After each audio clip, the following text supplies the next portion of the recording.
Main nga mangita gid og panginabuhian sa tribo ang babae gyud kay mao siya man gid ang tanom dito, siya ang gakuha og pagkaon sa gikan sa uma, siya usay ang magdala og kining kahoy gikan sa uma. Kultura, pundasyon o sentro sa katilingban, tamdanan sa kinaiya o pamatasan diha sa pagtuo, desisyon ug panglantaw sa iyang katawhan. Tribong Matigsalog, unsa ang imong kultura o kinaiya? Kaamulan, kaamulan, kaamulan, magtipotang tanan. Kaamulan, kaamulan, kaamulan, magtipotang tanan. Niining misyon gipadilaab ang kahinam sa among dughan sa dihang tugtog ug sayaw sa kuglong ug saluray among nadangpan. Particular sa Matigsalog Tulugan o Tribal Hall sa Purok 1 Tuluron sa Barangay Sinuda, Kitaw-Taw, Bukidnon nga mao ang among nahimong daklit nga puy-anan.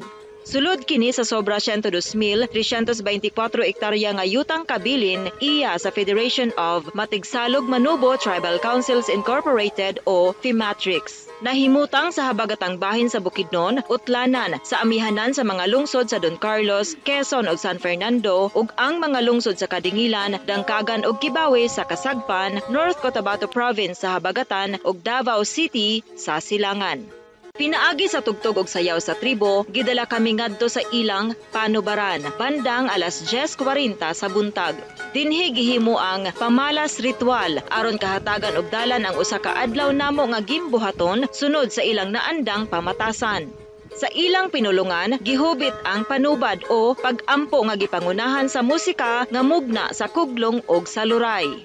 Pulong-pulong uban sa pagkigtimbayayong sa NCIP Bukidnon Provincial Office ang sunod nga gipahigayon aron hingpit ipasabot ang tumong ug tinguha sa among hugpong. Human sa katin-awan, gipaabot ang mensahe nganhi kanamo. Gisit apart ni nga community tungod kay diri ang kulturanhon nga pagtraining, kulturanhon nga pagbansay didto sa sumusunod nga mga kaliwatan. Bugos giusa namo ang among kasing-kasing huna-huna, kusog ug tingog sa pagdawat kaninyo. Daghang salamat. Gibuksan ang among mga mata sa ilang praktikal ug makuti nga pamaagi sa paggama ug pagmugna sa mga butang sarang kinahanglanon sa ilang matag adlaw nga gimbuhaton. Ingon man sa paghatag katin-awan niini dinhi kanamo.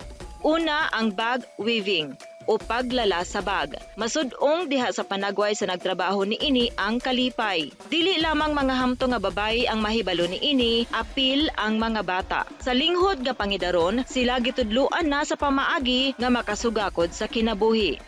Anaa usab ang paggama sa sulo o bulitik. Gamit ang duga sa kahoy nga lumayag gikan sa lasang nga tungod sa kadugayon nahimo na kining bagtik sama sa bato. Kini ang sarang gamiton isip suga sa mangitngit nga kagabion sulod sa lasang aron manguha og mga pagkaon. Sulod sa lasang, sarang matang sa ilang pagkaon ang milo o rakon sa Ingles. Kini makuha pinaagi sa litag. Kuti usab ang ilang paagi sa paghimo og litag. Kuti para namong ayha pa nakasaksi sa paggama niini apan sayon kaayo sa ilang nga mga hanas na sa kinabuhing kinaraan. Kini ang kamanga, usa ka bato nga maoy ginapahaitan sa mga IP sa ilang hinagiban sama sa sundang. Poyna o bayanihan system usab ang gipakita kanamo sa tribong Matigsalog diha sa pagtukod sa ilang payag diin ang atop gama gikan sa sagbot nga kogon. Walay gigamit nga lansang aron mapabarog, uway ang gihikot sa paagi nga gitawag nila og pinusod og pinyapis. Kini buhaton lamang ni adtong hanas na sa paghimo niini. Atong lakbitan paghisgot kung unsa ang sarang balay sa tribong Matigsalog. Ang atop gama sa kugon, ang dingding gama sa kawayan o inak-ak nga panit sa kahoy. Ubay sa dingding ang gihanay nga mahimong higdaan og pahulayan. Ug ang sulod sa balay, yuta ang imong matamakan. Sila usab ang gagama sa ilang mga hinagiban nga adunay nagkadaiyang ngalan, pinote, kutsilyo, ilab, lambitan, gawpos o mairob nga adunay iya-iya nga mga gamit. Sa atbang sa payag nga among nahimutangan, mao ang ilang salog inumungan. Kini ang lugar nga ipahimutang o diha ilatag ang mga giharvest nga humay. Pinaagi sa tugtog gikan sa tadyak sa ilang mga tiil, kini sayaw-sayawan hangtod nga mapupo ang mga tipasi ug mahulog sa ubos nga bahin. Tapad niini ang gitawag nila og palayapan. Paagi nila nga makuha ang tahop sa ilang mais o humay. Hinay ang hangin, lumadnong kaalam, sama sa taghoy o poy-poy ilang solusyon. Kini ang bangkakawan. Ang bangkakawan sarang buhaton kung ang tribo mangisda. Ang kahoy nga ibabag dinhi kadtong gitawag og doles, sag-aw o gasi nga naandang mga hilo sa isda sa mga lumad. Bana-banaon usab kung hangtod asa kutob ang sagupon nga area sa pagpangisda aron didto sa ubos nga bahin ilatag usab ang neutralizer sa hilo nga ilang gitawag og balat anay o aglabaan nga ibunal o ihampas sa tubig. Kini pipila lamang sa mga pamaagi sa kahinguan sa atong mga kaigsuunang matigsalog. Samtang nagkabisi ang mga hamtong sa nagadaiyang buluhaton, anaa sa palibot ang mga bag-ong tubo nga bata nagdula-dula sa gitagana nga dulaanan diha sa ilang teritoryo. Oras tingkaon sa paniudto, ang katawhan sa tribo mahinangpon nga nag-abi-abi sa grupo. Sa among atbang, ang mga bata nga nangaon sa paagi nga gitawag nila og patuhunoy o budol. Human sa kaon, ang grupo ug ang katawhan sa tribo padayon sa pagtrabaho. Misusi kami sa gitawag nila og sulong o pahang o langob nga sarang puy-anan sa tribo kaniadto. Dinhi among nakahimama si Leo Kiram Dilakaran, Dato Alinguwog, Tribal Researcher, Fimatrix Liaison Officer ug Talaghusoy. Sa talagsaong higayon sa maniini, among gipahimuslan ang iyang panahon o gihangyo nga ipasabot ang mga biste sa tribo, mga adorno o uban pang gamit nga sarang makita sa ilang mga miyembro. Una, iyang gipasabot ang basic colors sa tribong matigsalog. Musugod ta dito sa colors, no? Nganong naay colors nga basic colors sa tribong matigsalog, no? Una nga color is ang black, na ay blue, na ay red ug na ay white. Mao na siya ang basic color sa tribong matigsalog. Makita ni nato na diya sa ilang mga uniforme, no. Kani nga color nag-represent ni sa mga spirits in charge diri sa ibabaw sa kalibutan base sa mga katigulangan, no. Ang blue nag-represent ni siya sa leadership. Unya kining black nag-represent ni siya sa spirit nga tahalilong. Matud pa sa mga katigulangan namo nga panahon nga dunay mangita sa imuha nga kalaban, pwede kang taguan, no, sa spirit nga tahalilong. Kay siya man ang in charge aning tagulilong, no. Dayon kining red nagrepresent ni siya sa spirit nga mandalangan nga mao in charge sa kaisog, no. Nga kung gidaog-daog ang tribong matigsalog, kana nga spirit ang amo ang tawagon para magmaisugon mi ug magmadaugon mi sa amo ang pagpakig-away. Dayon kining white mao kini ang nagrepresent sa gugma sa atuang manama magbabayo ang atuang Ginoo. Time will come nga nami gusto nga pangayoon sa atong Ginoo. Ang mga dato nagagunit og white nga manok, dayon amo ang pangayoon dito sa iya nga hangyo nga unta kadtong mga kaayuhan magpabilin ug moabot pa sa tribong matigsalog. Giklaro usab kung kinsa ang pwede nga mogamit sa mga biste base sa kolor. So karon magsugod ta dito sa kining kinsa ang mga tawo nga pwedeng mosuot aning black nga color, no. Kining black nga color kasagaran mosuot sa tribong matigsalog is ang mga tumanuron kadtong adunay mga leading spirit nga mga elders namo. Dayon kining blue kadtong talaghusay, kadtong talaghusay nga mga elders namo. Then kaning red kasagaran nga nagsuot ani kadtong mga warriors namo, kadtong mga bagani namo. Dayon apil sa kining white, apil sa tumanuron siya nga design color sa kaning mga sanina namo nga kulturanhon. Kabahin sa headdress sa mga dato adunay katin-awan nga gipaabot usab niini si Dato Kiram.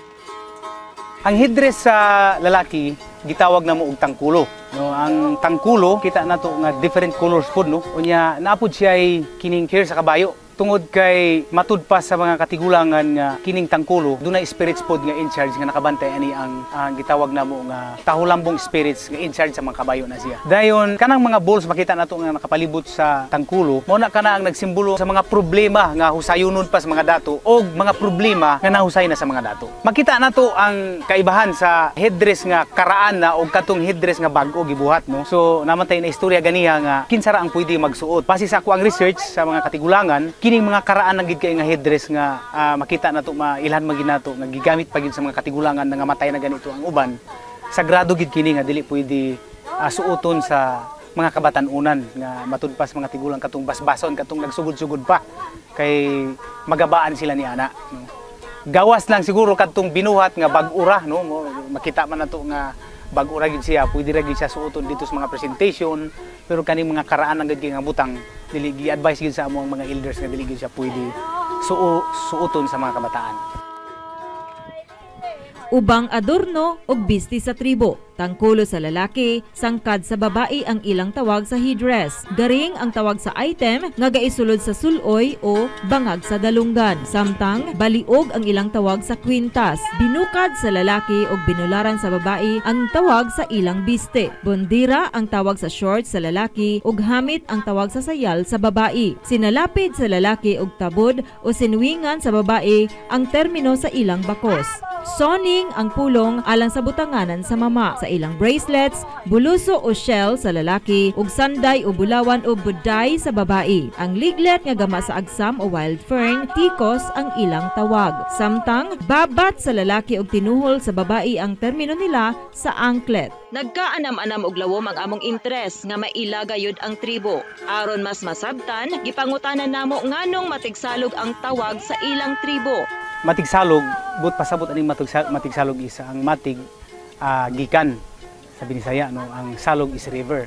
So ang amo ang mga ancestors kaniadto dito gid nagpuyo dapit sa sapa nga Salog River. Ang Salog River, kung dito ka sa upstream, mo na gitawag nato nga Tigwa River. Pag abot diri sa tunga, Salog River ang tawag namo. Pag abot dito sa downstream, Davao River ang tawag dito sa Davao. So kana nga sapa siya. Mao nang gitawag ang amo ang tribo Matigsalog tungod ang among mga ninuno dito naggikan, dito nabuhi kaniadtong mga panahon. Gibatbat usab ang tawag sa matag miyembro sa pamilya. Ang tawag sa amoa, start ito sa papa, amo. Dayon ang mama, ino. Ang lulo, amo buyag. Dayon ang babae nga lula, ino buyag. Dayon ang ati og kuya, parehas ra no, mga kakoy, walay kwa sa gender. Mga kakoy din mga hari ang manhod. So ina na siya pagkatawag. Kabalalitan ako mo tawag ko sa akong magulang, no, mga kakoy, unsa may ato ang ikaalagad sa imo, so ina na. Or katong manghod mga hari.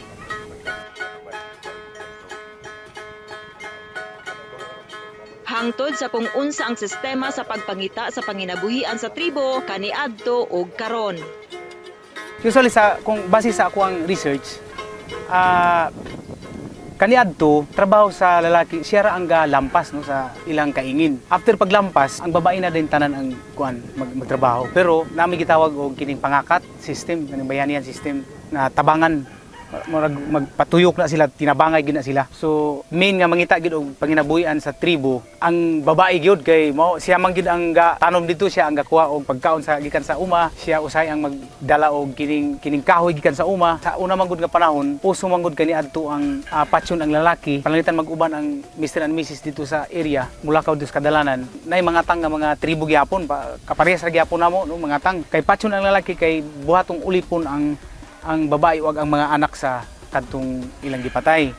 Unya kung wala pay anak, ila pong patyon to kay para mailog nila ang asawa. So ila na pong pangasaon. So ingana, so mao na nga ang lalaki dili kaayo ga plaster og trabaho sa uma tungod ang iyang ginatrabaho lang usahay gadala og sundang, gadala og bangkaw, kay pirmi alert ang lalaki sa unang panahon. So unlike karon nga murag civilized na pud karon ang mga tao, tungod aning genderized program, murag sila naging duha ang gapangita og source sa diri karon sa atuang community. Alang sa panginabuhian sa tribo, gawas sa pagpanguma, hanas usab sila sa pagpangisda. Oo, aside sa farming, naputay fishing no, mangisda gyapon ni sila.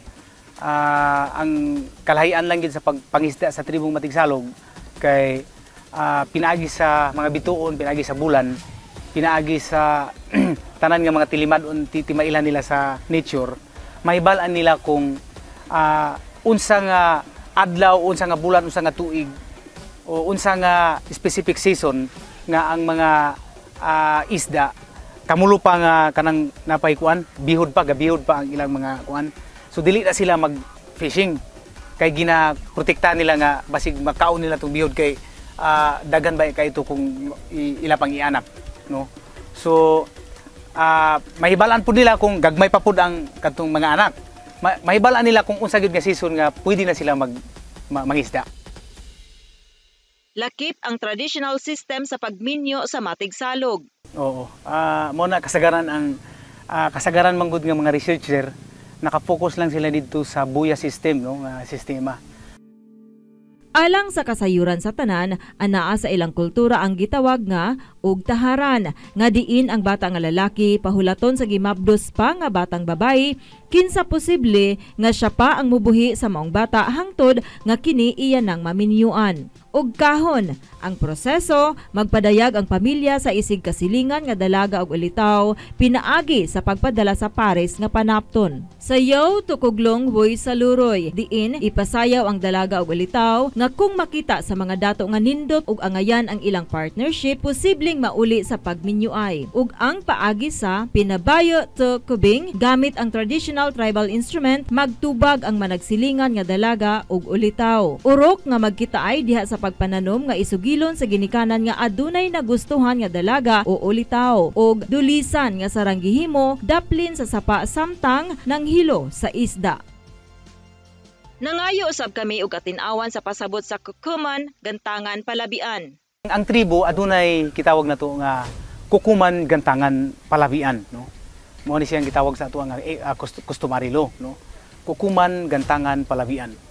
Nga matag problema nga mahitabo sa IP community, dunay solusyon, no.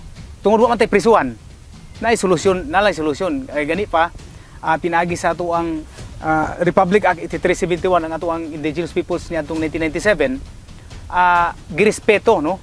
Gani pa nga gakahitabo na nahitabo diri sa ato ang barangay Sinuda nga nakapatay ang usa ka tawo, wala gidakop sa pulis. Tungod kay ginirespeto ang gobyerno karon, nagmando sa isig ka ahensya nga ilhon og respetuhon ang katungod sa kultura, tradisyon ug belief sa indigenous people sa tibuok Pilipinas. Ang customary law sa lumadong katilingban wala masulat nga mga balaod ug napasa lamang sa mga henerasyon, pinaagi sa aktwal nga pamaagi ug napatuman na sa wala pa ang gobyerno sa Pilipinas. Nga diin hangtod karong mga panahona, kini maupay gigamit sa mga katigulangan sa tribo sa pagresolba sa mga problema sa lumadnon nga mga komunidad. Ang maong lumadnong sistema gipagahom sa balaod sa nasod, ang Acta Republica A371 o IPRA alang sa pagpalambo, pagprotektar, pagpreserba ug pagpromotar. Pipila sa mga paagi sa husay, anaa ang libog o nakahilabot sa asawa sa laing lalaki nga posibleng mo resulta sa pangayaw.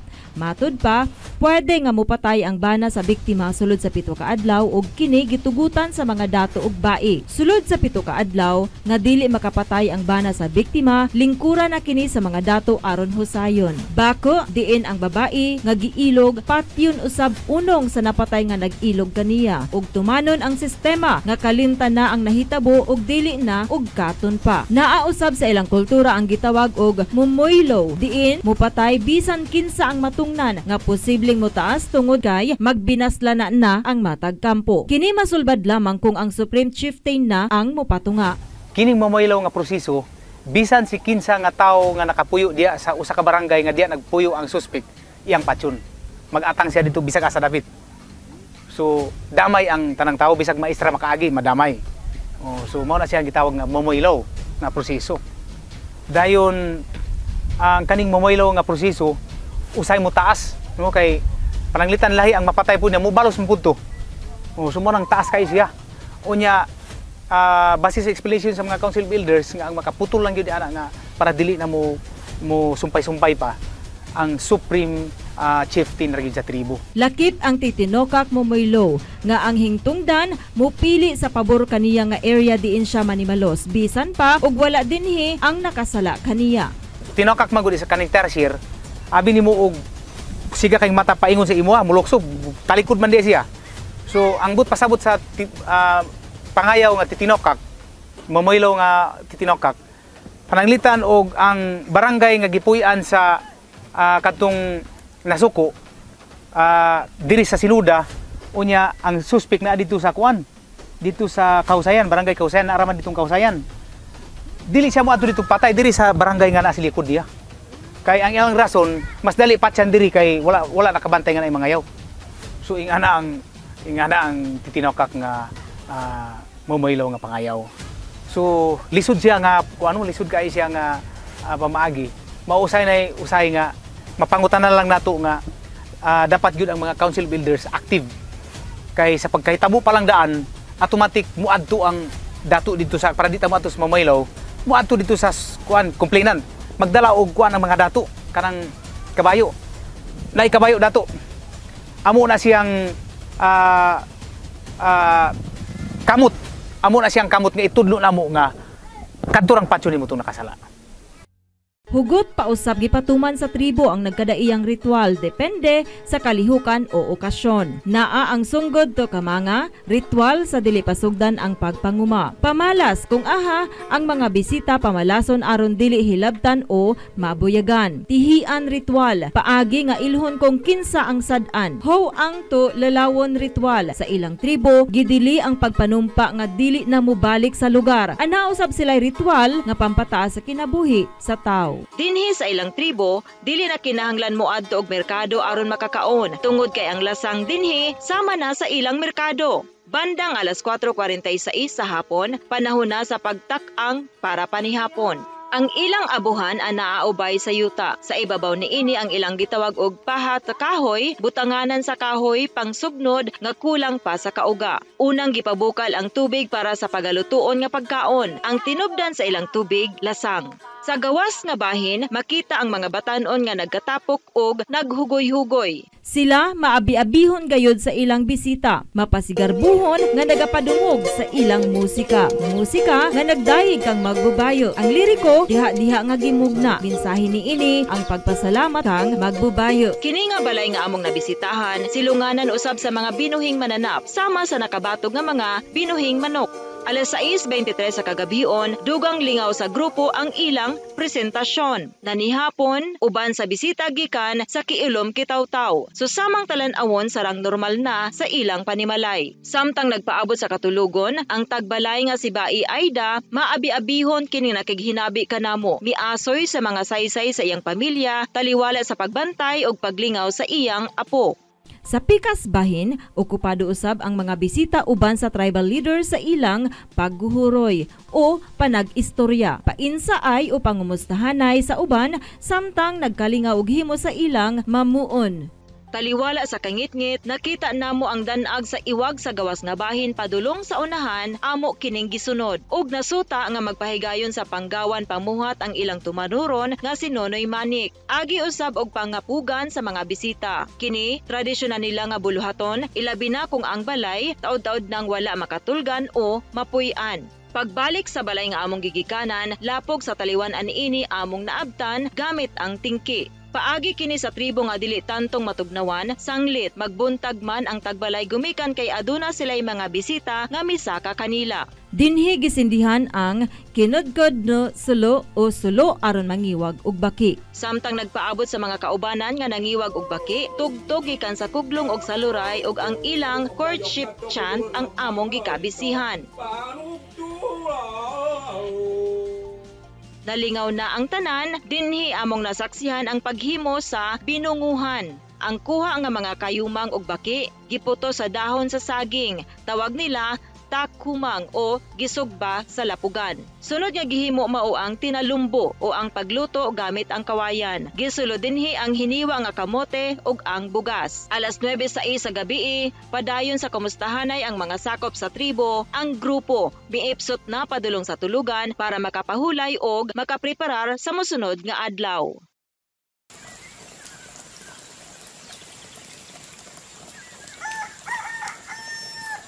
Tuktugaok sa manok, among nadungog, bag-ong kisaw alang sa bag-ong adlaw. Subay sa ngit-ngit nga dalan, miadto kami sa panimalay ni Bai Aida kun aha among naabtan ang nag-inistoryahanay nga mga kaigsuunan. Dala sa mambugnaong kabuntagon, tasa sa init nga kape sa matag kamot nakadikit. Pag-obserba sa kinabuhi sa katawhan sa maong katilingban, among lawom nga gipamalandungan nga bisan sa ilang kahimtang paspas og dali lang ang tanan tungod ilang gibatasan ang pinaagi sa katilingbanong pagtinabangay. Adunay nagbugha sa kahoy, nagkuha sa utanon diha sa nataran, present ang gabi, dahon sa kamote, sibujing, sibuyas, petsay ug uban pa. Naausab miadto sa lasang alang sa pamahaw nga sawhan sa tanan. Kulturanhong pagkaon nga dinhi among natilawan. Pagkaon nga sarang gipahimuslan sa tribo, isip tambal sa pamaol sa lawas, talimughat ug sa uban pang balatian. Biyernes, mao ang ilang adlaw ting pahulay. Sa wala pa magsugod ang panubad, nasiplatan ang gikalingawan nga paggama sa bungkalas usa sa ilang tribal decoration. Dungan niini ang among pakigko kabildo ngadto kang Martina Sayad o Bai Aida, ang Panubaran Church leader. Dinhi iyang gipasabot ang ilang pinulungan nga panisingan te manama minted te Panubaran. Panisingan to manama minted te Panubaran. Parehara gud sa ina religion sa tribo. Oo. Kabahin sa pagpadagan sa Panubaran, aduna usab sila'y sistema nga ginasunod, sama sa pagsusi sa matag simbahan sulod sa ancestral domain ingon man sa ilang mga miyembro. Tanang sakop sa tribo, sayo nangandam alang sa ilang hugot nga pagtuo. Dinhi sa sagradong lugar nga gitawag nila og Panubaran, sila misulod nga seryoso ug sa among naobserbahan, sila mga disiplinado. Managlahi ang pwesto sa babae ug lalaki, bisan ang mga bata nagminatarong sa ilang pagsimba ug ang kadaghanan nakasuot gayud sa ilang kulturanhong bisti. Sumala sa pagpasabot ni Dato Pinaso, simbolo sa pagpangandam kanunay ang pagsuot sa mga dato ug bai sa ilang traditional attire ug galing sila kuhaon ni magbabaya. Gisugdan sa tingog mugna sa kuglong ug sa luroy nga gidumala sa gitawag nila og bagtingon, kumbaga choir kung sa ato pa. Sunod ang panubad nga gipangunahan sa tribal elder nga nagpadangat sa mensahe pinaagi ni Dato Berto Manik. Nagpasabot nga ang Panubaran saksi sa kulturanhong pamaagi nga wala gayud biyai sa tribo ang ilang naandan nga pamaagi sa pagkinabuhi ug bukas ang ilang mga kasing-kasing sa paghinangop kanamo nga miabot sa ilang teritoryo. Ligong pundasyon sa kultura, hugot nga gipanghinaot nga makita diha kanila. Kini ang ilang gitawag nga bangkaso, altar nga adunay 7 apis o 7 layers gikan sa yuta padulong sa langit. Dinhi ginabutang ang batot lawa o halad nga diin ang eldest baylan o tumanuron lang ang magdesisyon kung aha gamiton ang halad tungod sarang gigamitan niini ang pagpalit sa manok nga maoy halad pang sakripisyo ngadto sa mga espiritu. Ang halad nga tubig nagsimbolo sa mabugnaw nga pagpuyo o matin-awang panglantaw nga kasagaran ulahin na ihalad aron sa pagtapos sa ilang panubad.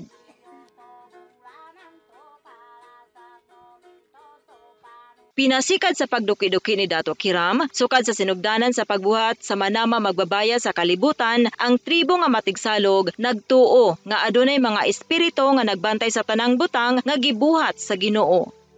Manama tungod sa pagbuhat niya sa yuta ug magbabaya tungod sa pagbuhat niya sa langit. Kini sumala sa asoy sa kadtong adunay mga third eye o adunay leading spirits nga ilang ginatawag og tumanuron. Human sa panubad, nakahinabi namo si Tumanuron Nonoy Manik uban sa interpretasyon sa among kauban nga si Dato Julito Pinaso kinsa tribal chieftain usab sa tribong Panubo. Sa tribong Matigsalog, ipasabot niini ang gihuptang papel sa Tumanuron. Unsa pud ang imuhang gigunitan nga papel o hiyas para sa tribong Matigsalog dinhi sa Barangay Sinuda? Tumanuron. Buot ipasabot Pamawi. Sa paghubad sa gipamulong ni Tumanuron Nonoy Manik, obligasyon matud pa niini ang pagpadlong og pagtudlo sa mga bata, labi na og mag-yellow ang adlaw sa hapon nga dili na ipalakaw-lakaw aron dili masakit ug kung adunay ulan unya mosidlak usab ang adlaw, kini gadala og sakit. Angayang sundon kini aron malikay sa balatian. Kung unsa usab ang basihan nga mapiyalan isip Tumanuron. Puunan erog nga Tumanuron ka pinasuilaw to maroson na parang pamawian. Matud pa ang Tumanuron kadtong gipakitaan sa talan-awon o gipadamgo o gisultihan sa espiritu nga mahimo kang mananambal subay sa paramdam sa mga espiritu nga sugo sa Ginoo. Nagkadaiya ang gitamod nga espiritu sa tribo, anaa ang nagbantay sa yuta nga ilang gitawag og talabugto. Nagbantay sa tubig o alimugkat, gamaw-gamaw. Nagbantay sa ulan, apil sa hangin, baha, dalugdog, kidlat nga ilang gitawag og anit. Nagbantay sa kakahuyan o kalasangan si panayangan. Ang panguma iya ni Eva Vasok. In charge usab sa tanom si Pamula ug kalayag ang in charge sa abundang ani. Tigbantay sa kalayo si Pamulingan. Tagulilong o tahulilong ang mutago sa usa ka tawo sa panahon nga pangitaon sa kontra o kaaway. Espiritu sa kaisog usab si Mandalangan ug ang nagbantay sa kalag sa tawo si Tuhawo Moibulan. Tigbantay sa tihian justice system si Apo Alisabsab ug Apo Balbalanon. In charge sa pagminyuay sa dalaga ug ulitaw si Dalahangan no Karanghoy Antoy no Tahunliyag. Naausab tigbantay sa mga mananap. In charge nga gabantay sa kabayo si Tahulambong. Nausab sa mga ihalas nga mananap nga sila si Mahumanoy, Lulawag ug Tambalong. Sa baboy mao si Iyakan. Giila nga daotang espiritu ang manalingan, panabahon, tabangkak, tahaliso ug manivalag. Sa wala pa kami hingpit mibiya sa maong puy-anan sa tribo, abilidad ug hiya sa pagsayaw among nalantaw. Tibuo kasing-kasing ug kusog sa mga hamtong ug bag-ong tubo nga kabataan kanamo milingaw. Anaa ang sayaw sa kuglong ug sa luroy, kakalusisi ug uuripon ug aabaka ug aariplano ug couple dance.